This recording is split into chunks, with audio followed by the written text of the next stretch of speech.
Hello everyone. Good evening Anu, Nikhil, Vivek, Nikhil Jain, Vikas, Aditya. Yes, Prathamesh, I'm also happy to see you after so long. Hello. Good evening Mehak, Akash, Prakash, Vikas, Dhirendra. Very good evening. Ritika, a very good evening to you. Arnav, good evening. Arunima, good evening. Anchal, good evening. So I am all fine. एकदम ठीक हूँ. आप लोग भी एकदम fit and fine होंगे. बेटा bio की क्लास के बारे में नहीं पता मुझे. हाँ सृष्टि, काफ़ी टाइम हो गया. टर्म 2 में मैंने अभी तक क्लासेस नहीं ली थी, है ना? Is it? तो ओ थैंक यू विशेष. मुझे भी आप लोगों की बहुत याद आ रही थी. तो हम लोग फिर टर्म 2 में भी मुलाकात करेंगे. बाकी के हमारे जो 3 टॉपिक्स हैं, बेसिकली हैं 2 topic, vector 3D and probability. So we'll do. ठीक है, तो आज हम लोग स्टार्ट करेंगे vector algebra. Yes Sachin, your chat is visible. Minal, good evening. Deepak, मैं यही था बट कुछ पोर्शन राघव सर ने कराया. उदय, नमस्ते. चलिए शुरू करते हैं. तो स्टार्ट क्या करना है, वेक्टर अलजेब्रा. अब वेक्टर अलजेब्रा में ना देखो क्या होता है. वेक्टर अलजेब्रा हम फिजिक्स में भी वेक्टर अलजेब्रा का काफी पोर्शन हम लोग कवर कर लेते हैं, है ना? Washid, thank you too. Good evening Devansh. Yes Sachin, I am all fine. Rachit, चलिए तो शुरू करते हैं वेक्टर अलजेब्रा की. और ये बिल्कुल बेसिक हम लोग वेक्टर अलजेब्रा का पोर्शन आज लेंगे. This is kind of introduction class, है ना? वेक्टर आप लोग बहुत सारा पढ़ भी चुके हैं, फिजिक्स में बहुत सारे आप यूज भी करते हैं, है ना? Okay, so finally Nandini Singh, finally we have all the teachers with whom we had started this batch. Okay, good evening Shubham. चलिए शुरू करते हैं. चलिए, थैंक यू सचिन. चलिए, तो वेक्टर अलजेब्रा में हम लोग सबसे पहले फिजिकल क्वांटिटीज को कैटेगराइज करते हैं. किस किस में करते हैं सबको पता है क्या? एक तरह की क्वांटिटीज को हम स्केलर क्वांटिटीज बोलते हैं and second one is vector quantities. So what are the difference और how do we distinguish between these? तो मेरे पास एक एग्जांपल है, scalar and vector quantities. You can see ये क्या है, आपकी हाइट, है ना? अब हाइट क्या बोलोगे आप मीटर्स में, ये यूनिट हो गई, है ना? तो ये हमारी एक क्वांटिटी हुई जो कि स्केलर है, क्योंकि there is no need to introduce direction with this.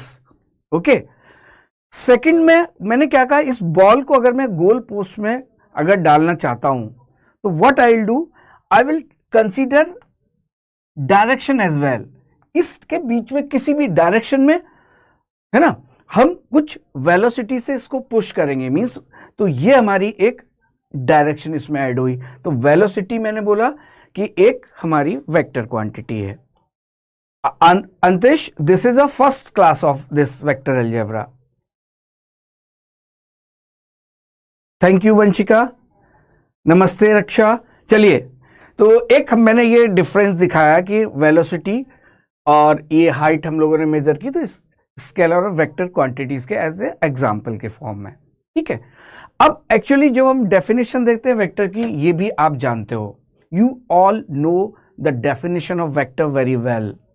Okay, not football is vector. I am saying कि उसको एक स्पीड देंगे हम, किक मार के बॉल को, और एक डायरेक्शन में देंगे, है ना? तो वो जो वेलोसिटी आएगी, जो बॉल की वेलोसिटी होगी, that is a vector quantity. तो डेफिनेशन क्या? A quantity that has magnitude as well as direction is called a vector. Thank you Gaurav. I am also excited to see you again. तो a quantity that has magnitude as well as direction is called a vector. अब examples मैंने बहुत सारे लिखे हैं. There are 6 examples written over here जो vector quantities के example हैं, जैसे डिस्प्लेसमेंट आप फिजिक्स में पढ़ते हो, वेलोसिटी फिजिक्स में भी आपने इसका भी बहुत ढंग से आपने क्वेश्चंस में भी अप्लाई किया है, फोर्स है ना, मोमेंटम, इलेक्ट्रिक फील्ड भी जब आप पढ़ते हो तो उसमें भी डायरेक्शन की भी हमें जरूरत पड़ती है, and weight of course is also a vector quantity. ठीक है धीरेन्द्र, थैंक यू, आ गया फाइनली में। तो ये हमारी एग्जांपल्स भी हो गए वेक्टर क्वांटिटीज के। चलिए नेक्स्ट हम लोग आगे चलेंगे। Representation of a vector and its magnitude, means एक वेक्टर को हम लोग रिप्रेजेंट कैसे करते हैं, है ना, और उसके मैग्नीट्यूड का फिजिकल सेंस क्या है, we can understand in this वे।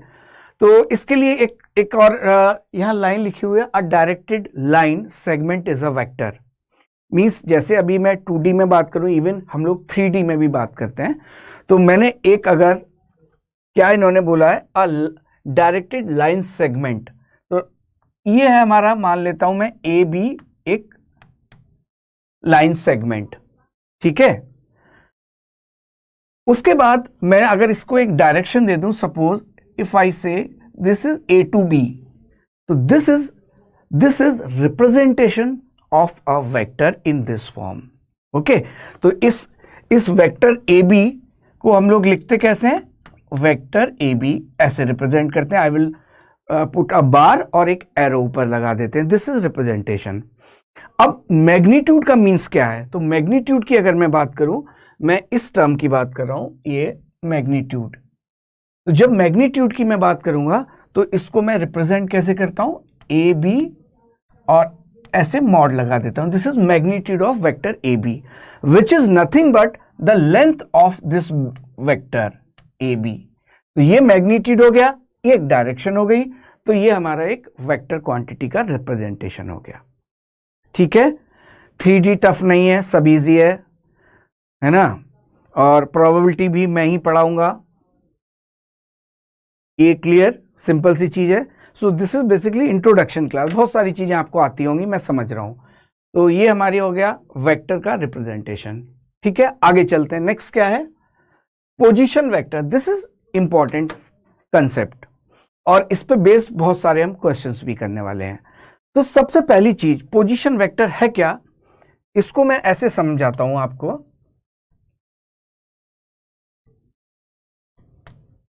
ये हमारा मान लेता हूं 3D में बात कर रहा हूं, एक्स एक्सिस, वाई एक्सिस और z axis, and this is origin O. Magnitude means length only sir, exactly magnitude. अब यहां अगर हम रिप्रेजेंट करें एक लाइन सेगमेंट जो कि डायरेक्टेड है, तो उसकी लेंथ से हमारा मतलब हो गया। ठीक है, अच्छा पोजीशन वेक्टर, तो सबसे पहले पोजीशन वेक्टर का मीनिंग हम समझ लेते हैं। जब हम 3D में बात करते हैं तो दिस इज रेफरेंस पॉइंट, और जब ये रेफरेंस पॉइंट है तो अब मैं इस रेफरेंस पॉइंट से किसी भी पॉइंट को जैसे लोकेट करता हूं, तो दो तरीके हमारे पास। एक, हम जब 3D की बात करते हैं एज सिमिलर टू 2D, आप किसी पॉइंट के कोऑर्डिनेट्स बोल देते हो x1, y1, is it. Similarly जब हम वेक्टर में जाते हैं, तो वेक्टर में किसी भी इस स्पेस में कोई भी अगर एक पॉइंट में P ले रहा हूं, तो मैं बोलूंगा कि P का position vector means this position vector is basically for a point. पहले तो ये क्लियर होना चाहिए, पोजीशन वेक्टर एक पॉइंट का होता है, तो पॉइंट P है और मैंने बोला इसका पोजीशन वेक्टर लेट P बार है, small p bar. That means ये जो P बार वेक्टर है, ये एक्चुअली ये वेक्टर हो गया OP।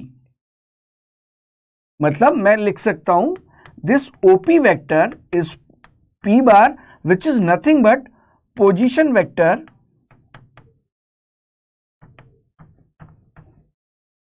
vector of point P।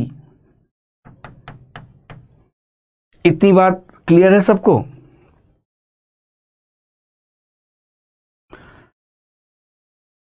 कौन सी बैकग्राउंड इज रिफ्लेक्टिव, आदित्य?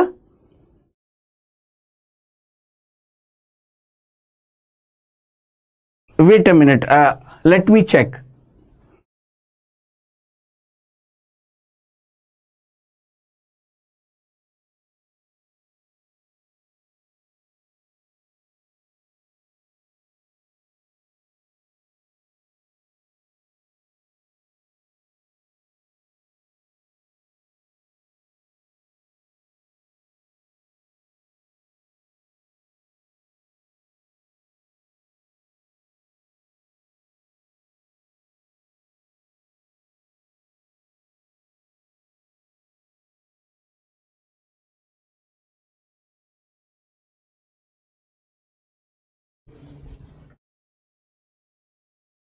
ठीक,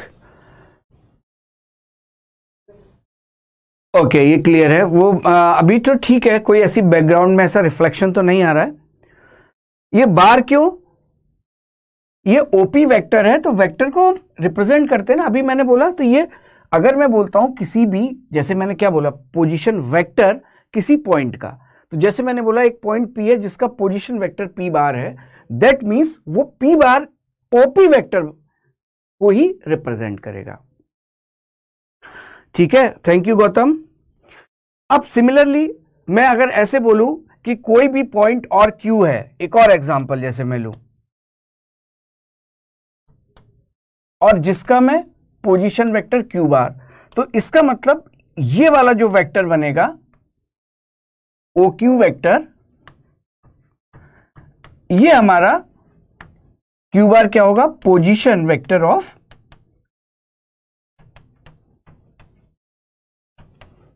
ऑफ पॉइंट क्यू।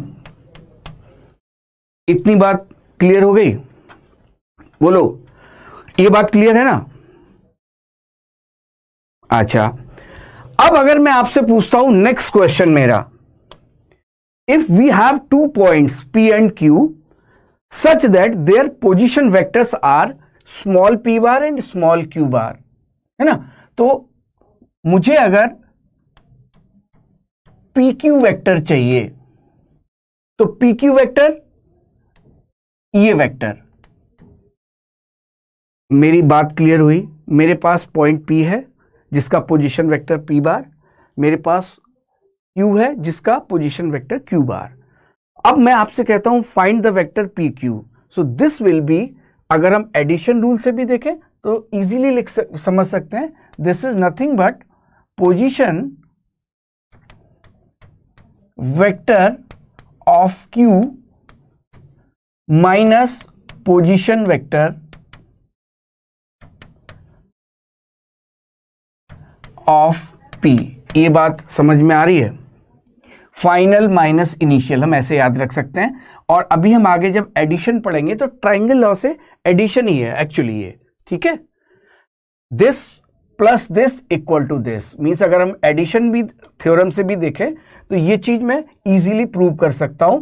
तो यहां से आ जाएगा क्यू बार माइनस पी बार। ठीक है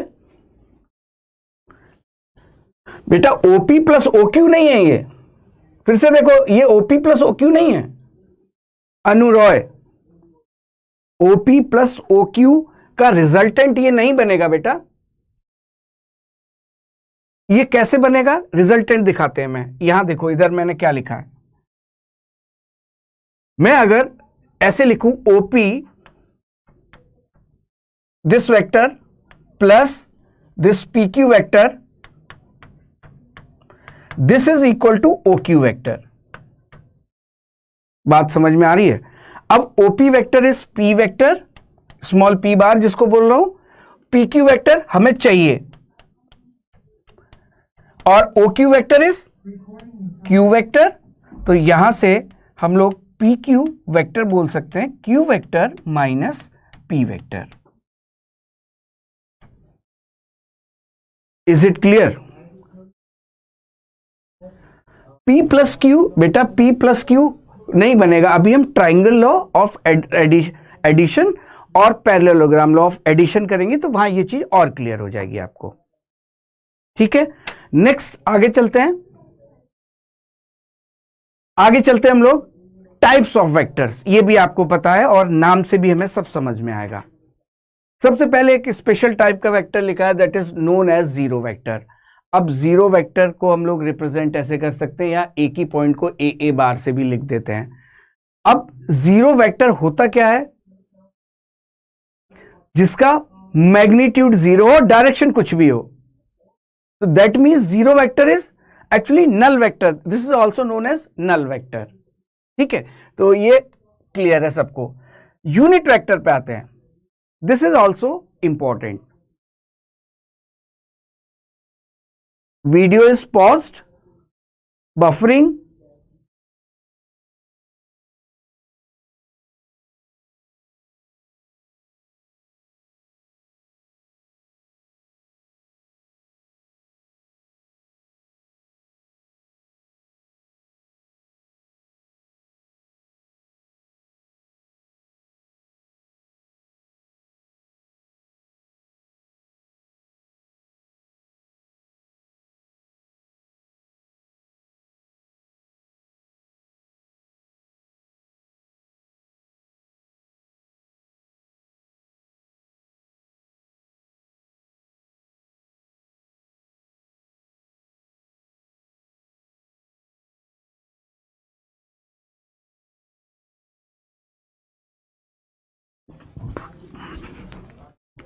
I think it is fine now,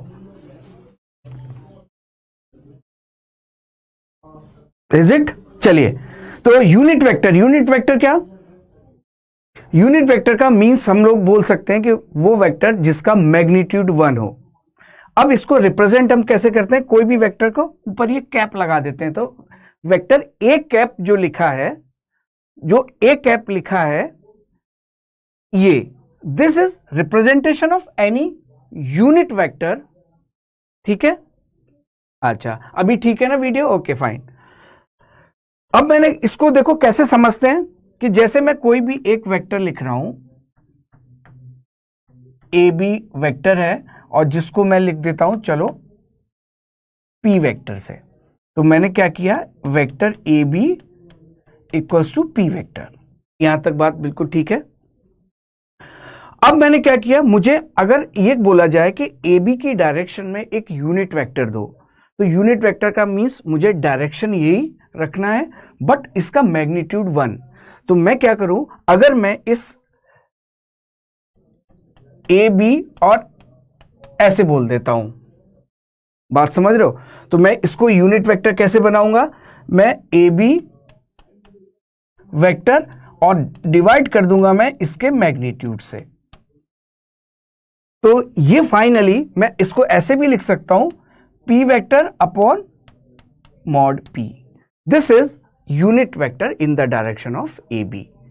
तो सीधे हम ऐसे बोल सकते हैं कि अगर हम किसी भी वेक्टर में उसके मैग्नीट्यूड से डिवाइड कर दें तो बेसिकली होगा क्या, जो पूरा का पूरा हमें वेक्टर मिलेगा, that will be the unit vector. ठीक है, इतनी बात क्लियर बेटा? वंशिका, कौन सा एग्जाम्पल आपको चाहिए? What is the use of zero vector? Sahil, I am explaining. Zero vector का यूज ये है, जैसे मैं आपको बोलता हूं कि मेरे पास एक वेक्टर है p vector minus p vector. अब ये क्या आएगा, what will be the resultant here? यहां रिजल्टेंट क्या आएगा, बोलो? This is actually zero vector, क्योंकि दो वेक्टर का अगर हम सब्ट्रैक्शन कर रहे हैं, if I am going to subtract one vector from another one, then the resultant quantity will also be vector, is it? But उसका मैग्नीट्यूड 0। तो इस वजह से कभी भी आप लिखते हो vector A plus vector B equal to vector C, तो vector A plus vector B जो रिजल्टेंट आएगा वो वेक्टर सी ही होगा। ठीक है, तो सिमिलरली वो वैल्यू 0 आ रही है मैग्नीट्यूड, तो it is known as zero vector. ठीक है, तो ये एग्जांपल ये दिया तो मैंने, ये this vector is zero vector. Vanshika, okay, chat late show होती है, ओके, तो it is clear now. Unit vector मैंने बता दिया, आगे चलेंगे। को इनिशियल वेक्टर, जैसा कि नाम से ही हमें समझ में आ रहा है कि को इनिशियल का मतलब हो गया ऐसे वेक्टर्स जिनका इनिशियल पॉइंट सेम हो। तो जैसे मैं अगर पॉइंट ओ ले रहा हूं, ओ ए ओ बी, ये दो वेक्टर की अगर मैं बात करूं, कौन कौन से दो वेक्टर? जैसे मैं वेक्टर ओ ए की बात करूं, ओ बी की बात करूं, मैग्नीट्यूड कुछ भी हो मींस अलग हो, सेम हो, डायरेक्शन सेम हो, अलग हो, ठीक है, कोई फर्क नहीं पड़ता, बट इनिशियल पॉइंट सेम है। तो these two vectors, O A vector and O B vectors, are called coinitial vectors.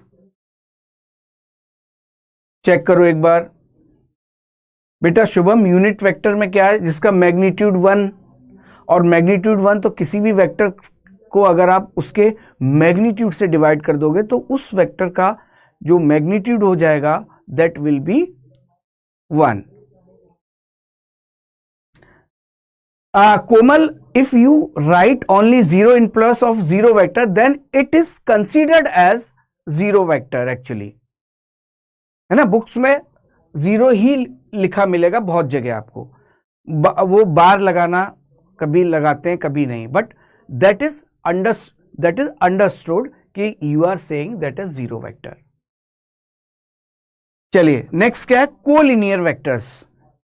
Collinear vectors के बारे में कोई बताओ क्या है, exact definition, anyone who can tell what is the meaning of collinear vectors, बोलो।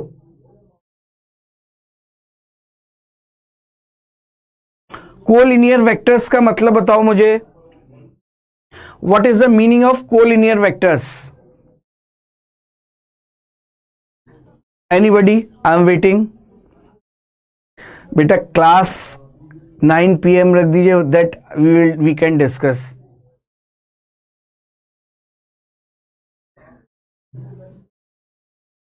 और इसके लिए आप योगेश नोटिफिकेशन और you can drop a mail.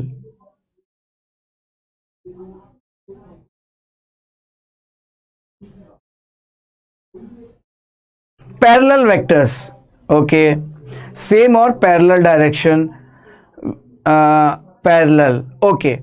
Actually जो एग्जैक्ट डेफिनेशन हम देते हैं कोलिनियर वेक्टर्स की, वो पता है क्या, मैं बहुत सारे वेक्टर्स बना रहा हूं,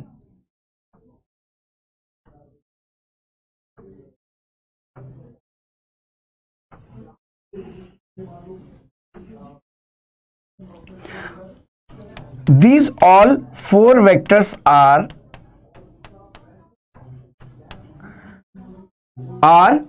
कोलिनियर वेक्टर्स। दैट मीन्स मैं ऐसे बोल सकता हूं पैरेलल भी हो या एंटी पैरेलल भी हो, means direction can be opposite but all the vector should be parallel to और the line of action should be same.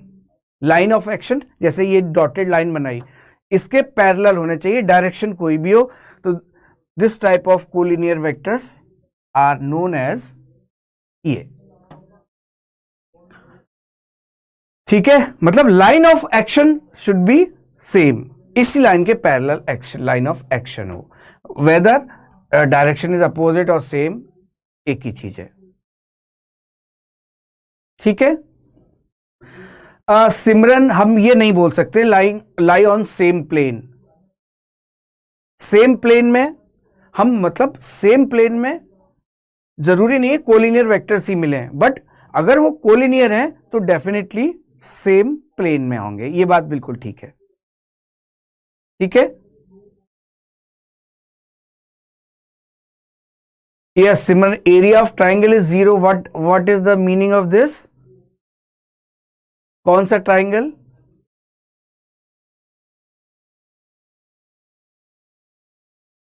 Video pause हो रहा है, okay, our tech team will check. Next आगे चलेंगे, equal vectors, इसको हमें समझना हमारे लिए जरूरी है। कोई भी दो वेक्टर्स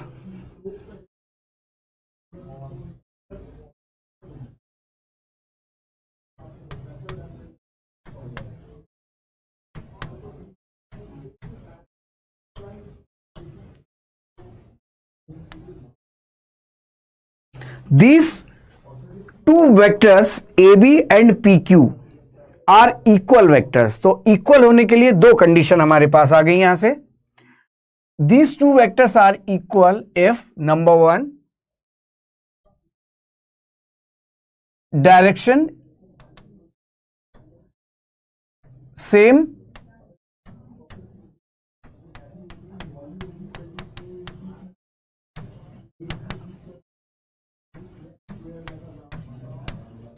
magnitude is same।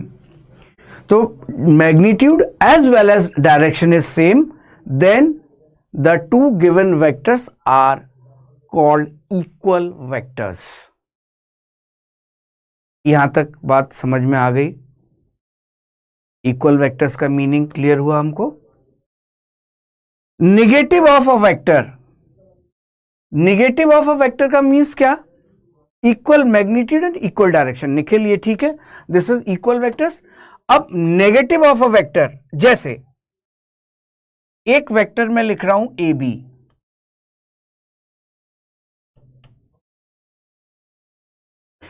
तो negative of this vector means minus of AB vector, which is nothing but BA vector. बात समझ में आ रही है? Means direction will be opposite. तो इसका अगर नेगेटिव वेक्टर में अगर देखूं तो डायरेक्शन हमारी रिवर्स हो जाएगी. This will be negative vector. यहां तक क्लियर है? तो यहां से एक चीज समझ में आनी चाहिए, कोई भी बी ए वेक्टर है उसका नेगेटिव क्या आ जाएगा? A B vector.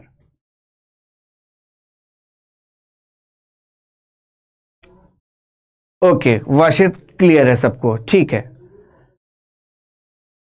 Equal vector parallel होंगे, और डेफिनेटली जब डायरेक्शन सेम है तो पैरेलल होना ही होगा. Akash, next direction cosines and direction ratios. ये हम लोगों ने 11th में भी आइडिया लिया है, पढ़ा है, बट फिर से हम एक बार इसको देख लेते हैं कि what is the meaning of direction cosines and what are the direction ratios. तो यहां मैंने क्या किया है, एक x axis, y axis and z axis है मेरे पास. मैंने एक वेक्टर ले लिया है. अगर मैं जिसको O बोलता हूं and let this point is P, तो जो OP वेक्टर है this is small r vector. पहली चीज तो ये हमें क्लियर होनी चाहिए. हाँ प्रथमेश, 26 अप्रैल की आ गई है. You have sufficient time. Yes Sahil, magnitude same रहेगा नेगेटिव वेक्टर के लिए. तो जैसे ओपी वेक्टर हमारे पास r है, बात समझ में आ रही है? अब मैंने बोला कि इस ओपी वेक्टर, ये जो ओपी वेक्टर है, let capital means positive x axis से एंगल इज अल्फा, इस वेक्टर का वाई एक्सिस से angle beta and z axis से गामा. बात समझ में आ रही है? दिस वेक्टर ओपी, या मैं लिख देता हूं, OP vector makes an angle of alpha, beta, gamma with x, y, z axis respectively,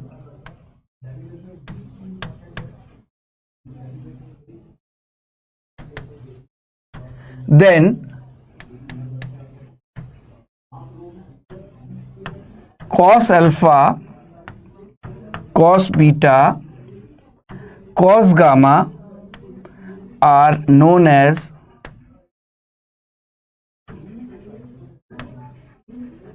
direction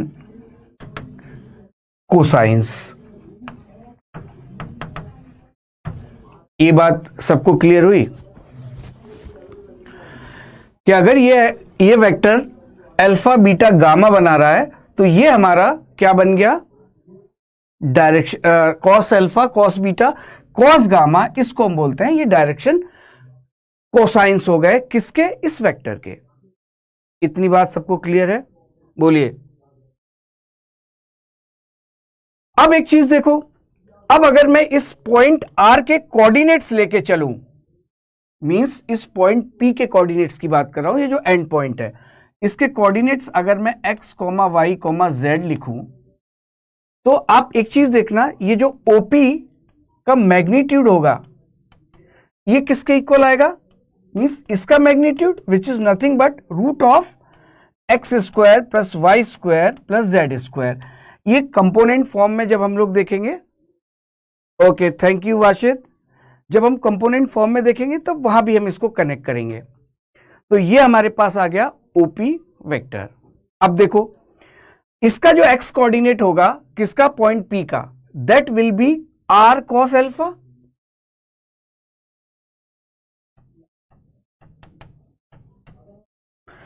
Similarly, R cos beta equals to,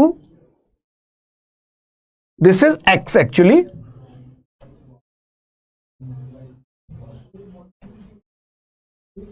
this is Y, and this is z। यहां तक बात बिल्कुल ठीक है। अच्छा, अब x square plus y square plus z square की बात करते हैं। एक बार चेक करते हैं यहां तक क्या दिक्कत है। Cosines means sir, cosines means किसी भी वेक्टर के जब हमने डायरेक्शन कोसाइंस डिफाइन किए तो वो हमने इन एक्सिस से एंगल के बेसिस पे, अगर एक्स एक्सिस से एंगल अल्फा है, वाई एक्सिस से बीटा है और जेड एक्सिस से गामा है, तो मैंने बोला कि cos alpha, cos beta, cos gamma, ये जो लिखा है मैंने, these are actually known as direction cosines of this vector. अब चेक करो। अच्छा, अब मैं अगर इसके ये लेंथ r बोलूं तो r square equals to x square plus y square plus z square. यहां से हम वैल्यू सब्स्टिट्यूट कर देते हैं। देखो चेक करो पहले, x square plus y square plus z square equals to r square, है ना। तो यहां से अगर मैं x की वैल्यू इधर सब्स्टिट्यूट करूं तो मेरे पास क्या आएगा, देखते जाओ। R square cos square alpha, cos square beta, cos square gamma equals to r square. This r square will get cancelled, so we will have cos square alpha plus cos square beta plus cos square gamma equals to 1। और ये result हमारे लिए बहुत useful है, questions में हम लोग ये यूज करेंगे। कोसाइंस मींस कॉस ले लिया है हमने ना, इस कोसाइन क्या होता है, कॉस अल्फा ना।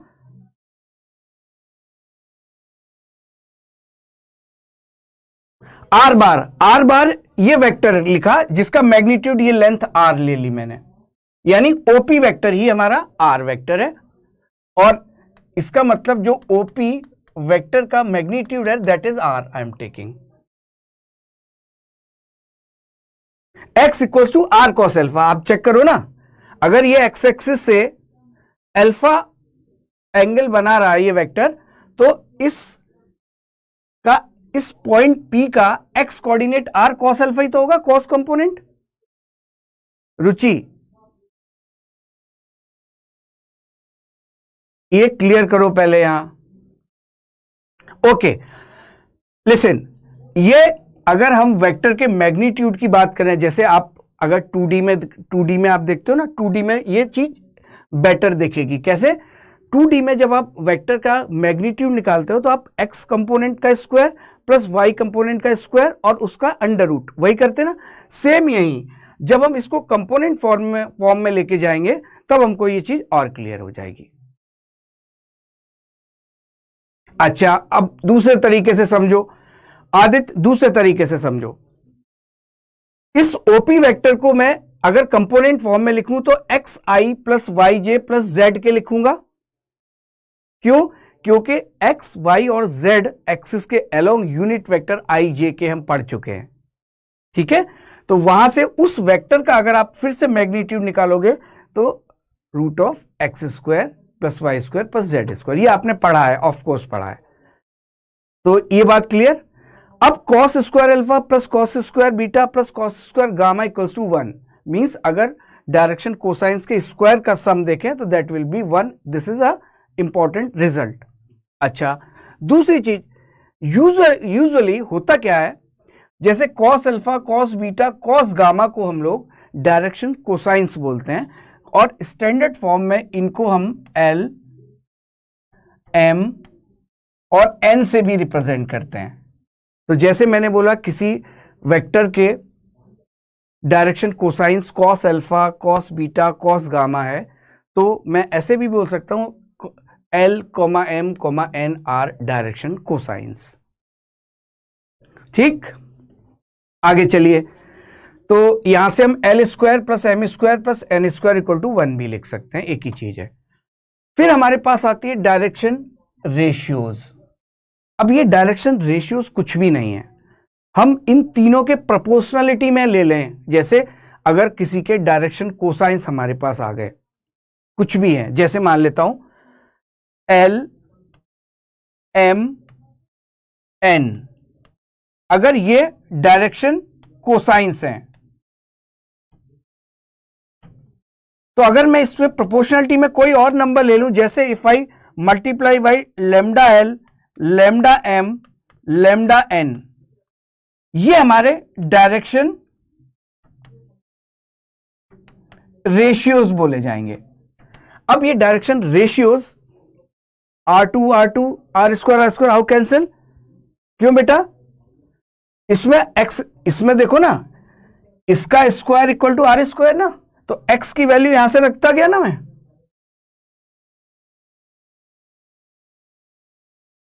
Mahesh, is it clear?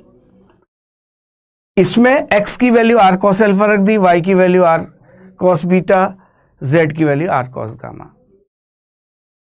ठीक है, अब ये डायरेक्शन रेशियो जैसे एल एम एन है, किसी से भी मल्टीप्लाई कर दो, किसी नंबर से तीनों को डिवाइड कर दो, तो वो हमारे डायरेक्शन रेशियोज आ गए। और याद रखना, यहां किसी भी वेक्टर के लिए इनफाइनाइट डायरेक्शन रेशियोज हो सकते हैं, बट डायरेक्शन कोसाइंस यूनिक ही होंगे।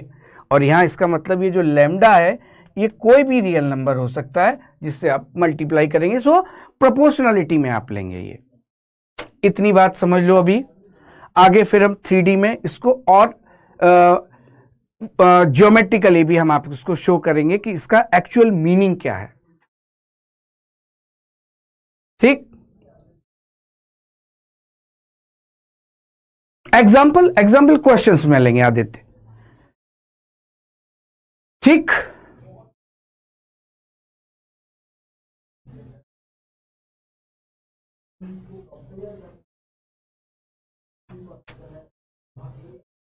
इतनी चीज आप समझ लीजिए, आगे चलेंगे। नेक्स्ट,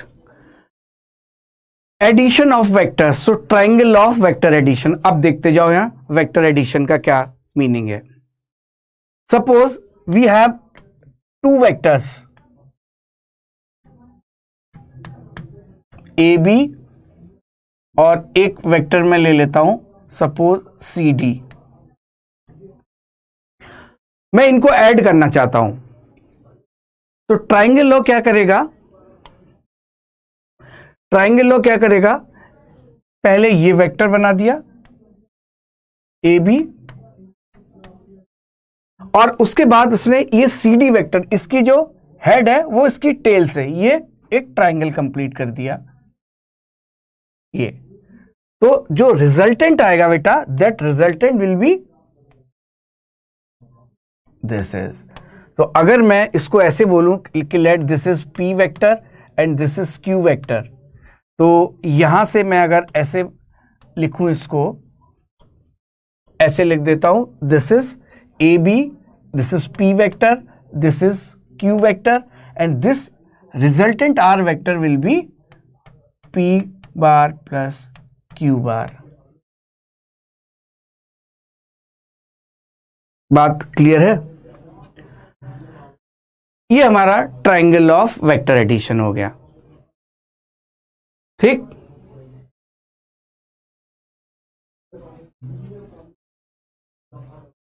यस, लेमडा, सिमरन लेमडा कुछ भी हो सकता है, जैसे एल एम और एन की वैल्यू क्या होगी, वो कंडीशन सेटिस्फाई करने वाली एक यूनिक होगी कि l square plus m square plus n square equal to 1। But l m n में आप किसी भी रियल नंबर से मल्टीप्लाई कर दोगे तो वो जो सेट ऑफ 3 क्वांटिटीज मिलेगा वो डायरेक्शन रेशियोज होगा। तो वेक्टर का जो डायरेक्शन रेशियोज है वो इनफाइनाइट हो सकते हैं, बट किसी भी वेक्टर का डायरेक्शन कोसाइंस यूनिक होगा। ठीक, तो ये P ये Q, इनका एडिशन ट्राइंगल लॉ से देख सकते हो आप, you can check.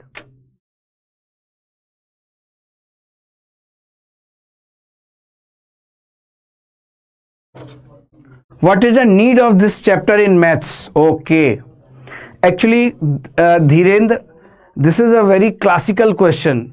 Actually maths is a language. सबसे पहला आपका आंसर आपके लिए पॉइंट नंबर 1 कि मैथ्स नहीं हो तो आप फिजिक्स में भी क्या करोगे, केमिस्ट्री में भी क्या करोगे। पहली चीज, इवन फिजिक्स और केमिस्ट्री भी अगर मैं जोड़ रहा हूं मैथ्स से, या मैथ्स की लैंग्वेज में आप पढ़ रहे हो तो आपको डेली लाइफ में मैथ्स ही मैथ्स दिखेगा। ठीक है, और अभी हमारा एक नीड ये भी है कि एग्जाम की भी प्रिपरेशन करनी है। So this is triangle law of vector addition.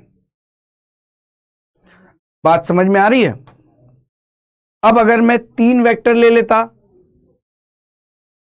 बात समझो, तो 2 का सब निकाला रिजल्टेंट उसका, फिर तीसरे वाले से निकाल लिया तो हमारे पास और रिजल्टेंट आ गया। तो this is triangle law of vector addition. आगे चलेंगे, next is parallelogram law of vector addition. एक और लॉ हम लोग पढ़ते हैं जो वेक्टर एडिशन के लिए, देखते हैं क्या है। अगर मुझे एक वेक्टर ये है, इसको मैं P वेक्टर बोल रहा हूं, एक मेरे पास मान लेता हूं CD वेक्टर है जो कि Q वेक्टर है। अब इनका अगर मुझे एडिशन करना है, क्या नेगेटिव होगा?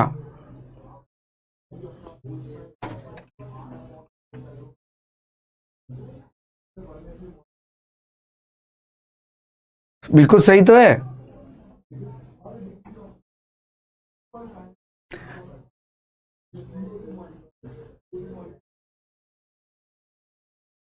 ठीक तो लिखा है। पहला वेक्टर हमने ये लिया ना, तो पहले वेक्टर के हेड को हमने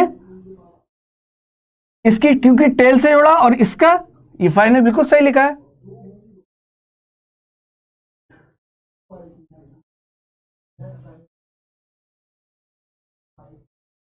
नहीं, बिल्कुल सही है ये। Q माइनस P, कहां की बात कर रहे हो गौतम? कहां की बात कर रहे हो?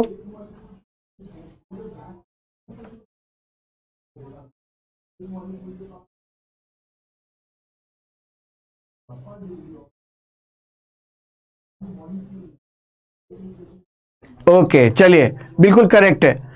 आगे हम बात करें पैरेललोग्राम लॉ की। अब हमारे पास 2 वेक्टर, एक P एक Q, AB वेक्टर और CD वेक्टर, जिनको PQ वेक्टर लिया है। अब इनके एडिशन के लिए what I will do, parallelogram law क्या कहता है, एक AB बनाया मैंने, ये P वेक्टर, और इसके टेल से ये वेक्टर मैंने ले लिया CD vector which is Q vector. अब एक्चुअली होगा क्या, इसका अगर हमें रिजल्टेंट चाहिए तो मैं इस पैरेललोग्राम को कंप्लीट करूंगा सच दैट ये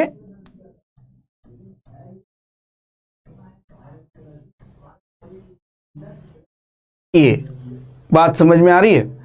जब ये मैंने पैरेललोग्राम ले लिया तो अब जो मेरे पास इसका ये डायगोनल आएगा, this will be resultant vector which is nothing but P vector plus Q vector.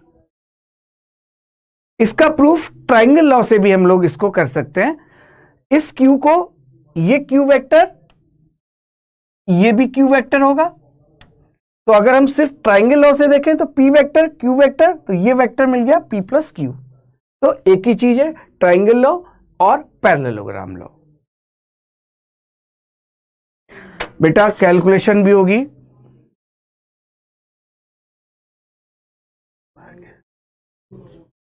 क्या कह रहे हो, बार के स्पेस पे वेक्टर क्यू नहीं यूज कर ले रहे हैं नोटेशन में?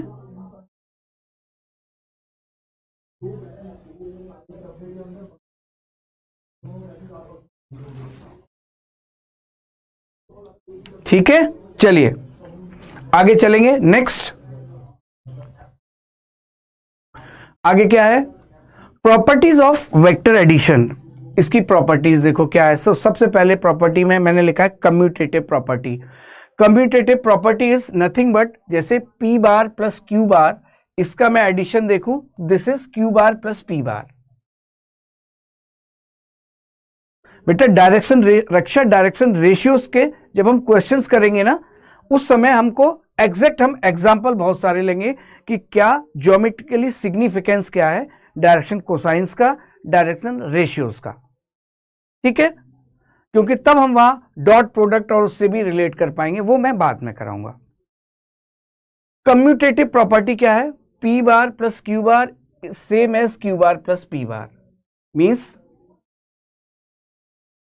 पी प्लस क्यू बार लिखूं या क्यू प्लस पी बार लिखूं, resultant will be same.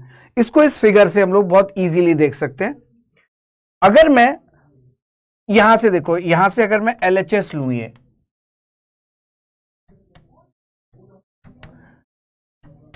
P bar plus Q बार की बात कर रहा हूं मैं, ठीक है।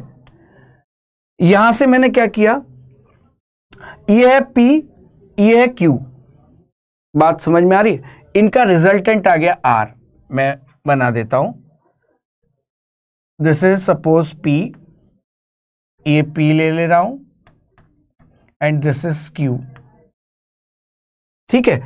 तो होगा क्या, इनका जो रिजल्टेंट आएगा, ये आ गया रिजल्टेंट, इसको हम लोग बोल सकते हैं P बार प्लस Q बार, ठीक। अब हम Q और P को ऐड करें अगर, यानी कि इसको ये करें तो भी रिजल्टेंट सेम आएगा, मींस RHS की अगर मैं बात करूं Q बार प्लस P बार, तो यहां से भी हम देख सकते हैं Q बार प्लस P बार, ट्राइंगुलर से भी यहां से दिख रहा है, तो ये आ गया Q बार, ये आ गया P बार, तो ये अगेन हमारे पास सेम आ गया P बार प्लस Q बार।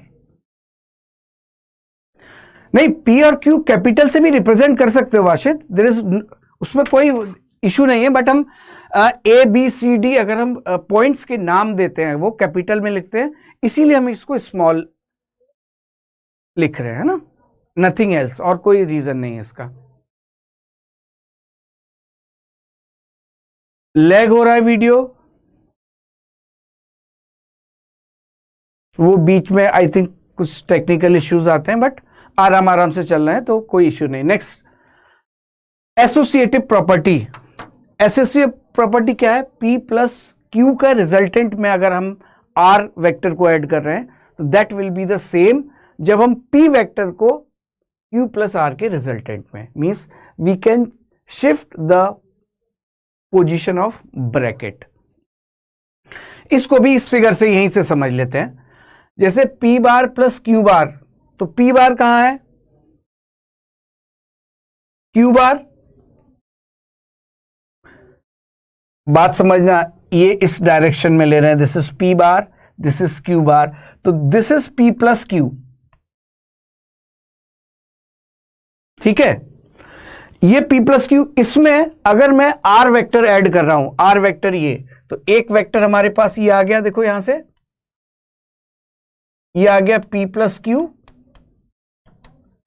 इसमें मैं R वेक्टर ऐड कर रहा हूं, ये, तो मेरे पास जो वेक्टर आएगा, रिजल्टेंट की बात कर रहा हूं, वो ये वेक्टर आ गया, this is P plus Q plus R vector.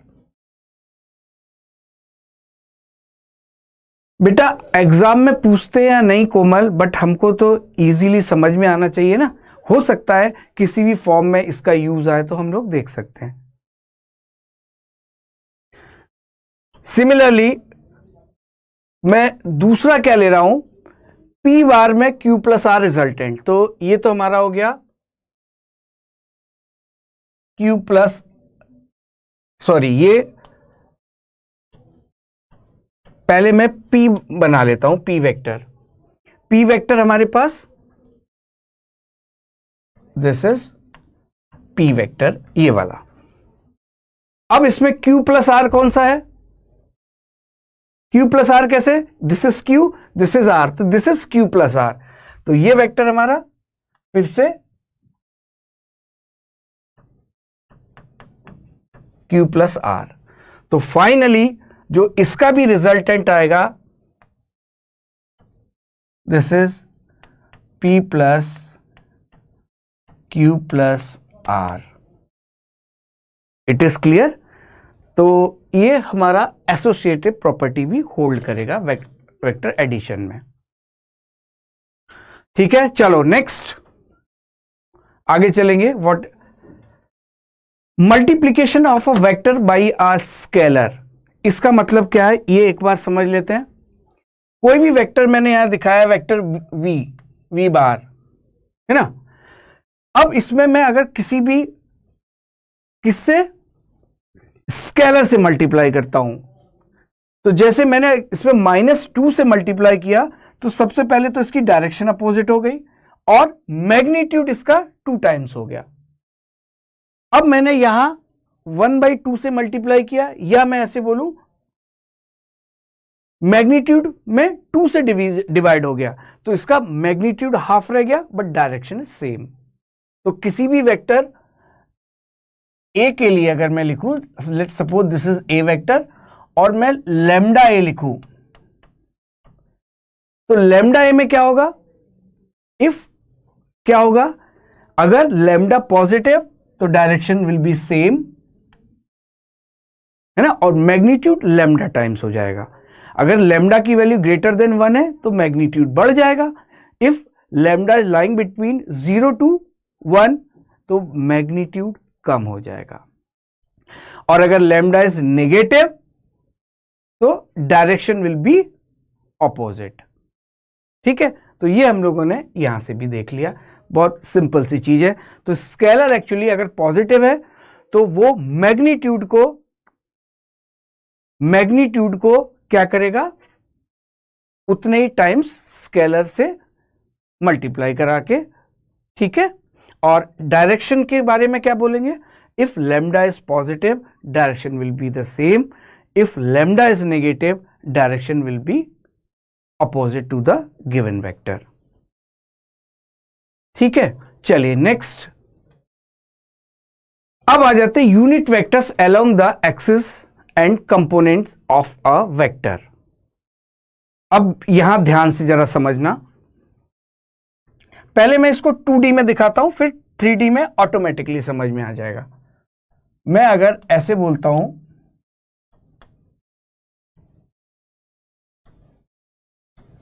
X axis और वाई एक्सिस है मेरे पास, और मैं कोई भी एक वेक्टर ले रहा हूं यहां,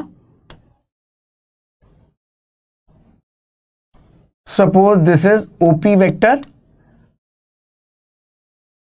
यहां तक बात ठीक है? अच्छा, अब होगा क्या, मैं अगर इससे एक ये परपेंडिकुलर ड्रॉप करूं, let this is Q point and this is R।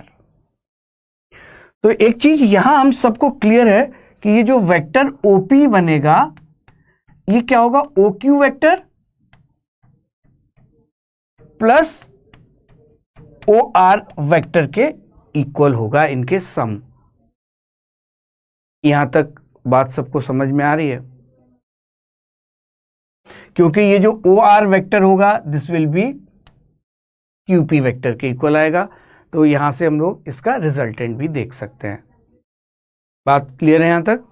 अच्छा, अब मैं अगर ऐसे बोलूं, बात मेरी ध्यान से समझना, अगर मैं इस एक्स एक्सिस की डायरेक्शन में एक यूनिट वेक्टर रिप्रेजेंट करूं I से,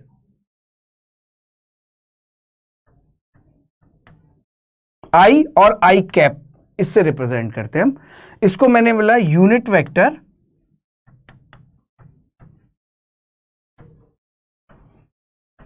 in the direction of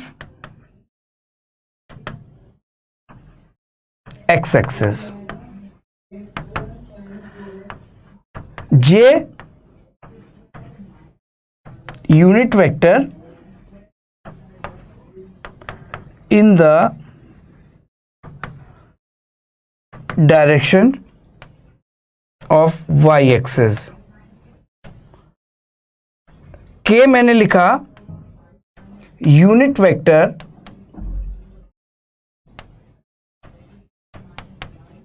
in the direction of Z axis. ठीक है, तो अभी हम 2D में इसकी बात कर रहे हैं। अब जब आप ओपी वेक्टर को ओक्यू वेक्टर लिखोगे तो ओक्यू वेक्टर कैसे लिखेंगे? डायरेक्शन और मैग्नीट्यूड। बात समझ में आ रही है? तो अगर मैं इस पॉइंट के कोऑर्डिनेट्स में ले लूं, सपोज x, y, किसके? पॉइंट P के। बात यहां ध्यान से समझना, इसका मतलब this length you are taking as x and you are taking this as y। ठीक है, अब ये x ये y, तो अगर मैं वेक्टर OQ आपसे पूछता हूं what is the OQ vector, तो मैग्नीट्यूड x और यूनिट वेक्टर का I लिख दिया मैंने। क्यों? क्योंकि I क्या है? सिर्फ यूनिट वेक्टर है जो डायरेक्शन दे रहा है और जिसका मैग्नीट्यूड 1 है। सिमिलरली OR की बात करूं मैं, OR, या मैं ऐसे बोलूं QP, ये बना गया y इंटू जे कैप। तो अब OP वेक्टर को मैं यहां से क्या लिख सकता हूं? देखो, xi प्लस yj। बात समझ में आ रही है? अब कैप क्यों लगाते हैं? कैप नहीं भी लगाओगे तो ij के लिख सकते हैं, लेकिन हमने यूनिट वेक्टर को इसी फॉर्म में डिफाइन किया। एग्जैक्ट मेथड यही है कैप। और कैप एक तरह से ये भी रिप्रेजेंट कर रहा है दिस इज यूनिट वेक्टर। जब हम लोगों ने निखिल, जब हम लोगों ने ए के ऊपर कैप लगाया था तो उसका मतलब क्या था कि वो एक यूनिट वेक्टर है। ठीक, तो ये हमारी हो गई कहानी 2D की। अब सेम 3D में भी अगर मैं ऐसे बोलता हूं, कोई हमारे पास P है जिस पॉइंट P के कोऑर्डिनेट x y z है, बात समझना मेरी, तो होगा क्या? इस OP वेक्टर को I can write xi plus yj plus zk। Cap नहीं भी लगाएंगे तो भी ij के सेम ही मीनिंग है, बट कैप लगा देते हैं तो एग्जैक्ट हमारा जो स्टैंडर्ड रिप्रेजेंटेशन है वो दिखता है, बट ij के भी ऑल ओके। ये बात समझ में आ गई? तो ये हमारे कंपोनेंट्स हो गए। तो कोई भी वेक्टर कंपोनेंट्स फॉर्म में कैसे रिप्रेजेंट किया, ये पहली चीज। दूसरा, यहां से अगर मैं OP का मैग्नीट्यूड देखता तो अब मैग्नीट्यूड क्या आएगा? X square plus y square. अब क्लियर है? तो सिमिलरली यहां भी OP वेक्टर का अगर मैं मैग्नीट्यूड लिखूं तो this is x square plus y square plus z square. This is magnitude of OP vector. अब ये चीज सबको क्लियर है क्या? ठीक है, तो यूनिट वेक्टर डिफाइन किया ij के एक्स वाई जेड के, और किसी भी वेक्टर को कंपोनेंट फॉर्म में हम ऐसे लिख सकते हैं। ठीक, नेक्स्ट आगे चलेंगे। Operations on vectors in component form. अब जैसे वेक्टर A है, वेक्टर B है, हमको A प्लस B वेक्टर अगर चाहिए तो मैं क्या करूंगा? A1i plus A2j plus A3k, यही है एक वेक्टर, और प्लस B वेक्टर है B1i plus B2j plus B3k। यहां से आ गया A1 plus B1i plus A2 plus B2j plus A3 plus B3k। ठीक है बेटा, कैलकुलेशन भी होगी साहिल, कैलकुलेशन भी होगी, डोंट वरी। तो A प्लस बी को कंपोनेंट फॉर्म में आई कंपोनेंट मींस एक्स एक्सिस के अलोंग वाले कंपोनेंट वाई वाले और जेड वाले ऐसे ऐड कर दिए। सिमिलरली अगर मैं सब्ट्रैक्ट करने की बात करूंगा तो A1 minus B1 i plus A2 minus B2j plus A3 minus B3k, ये मैं लिख दूंगा। तो A plus b vector, A minus b vector. ठीक, आज के लिए हम इतना ही रखते हैं। इसके आगे फिर हम लोग कुछ इक्वालिटी और मल्टीप्लिकेशन, स्केलर और कोलिनियरिटी और ये सब बात करेंगे, है ना। मैं ठीक है, बिग इक्वेशन, कौन सी बिग इक्वेशन? तो यहां तक हमारा इंट्रोडक्शन पार्ट हो गया। इसके बाद फिर नेक्स्ट क्लास में बेटा डायरेक्शन जब आप कंपोनेंट फॉर्म में लेते हो ना, जब आप कंपोनेंट फॉर्म में आप वेक्टर्स ले रहे हो तो ये आई जे के जो आई जे के की वजह से कि जैसे एक्स एक्सिस के अलोंग हमारा कंपोनेंट A1 है, B1 A2 है, A3 है, ऐसे है, तो वो अकॉर्डिंगली जब सम करोगे तो वो डायरेक्शन से जो ऐड करोगे आप वो वही बन जाएगा जो ट्राइंगल लॉ से 2 ऐड करने पे बनता था। बेटा आज डीपीपी लाइक कुछ भी नहीं है, but definitely you will get a DPP for next class. ठीक है, चलिए इतना ही आज के लिए, टेक केयर। हाँ बेटा 2-3 मिनट है अभी, बट नेक्स्ट उसमें मैं घुसना नहीं चाह रहा हूं, फिर थोड़ा सा टाइम आ जाएगा, है ना। ठीक है, चलो take care, bye bye. Actually मेरी अभी कंटिन्यूस एक क्लास और है ना, तो मैं 2-3 मिनट इसीलिए भी ले रहा हूं। चलिए टेक केयर, बाय बाय।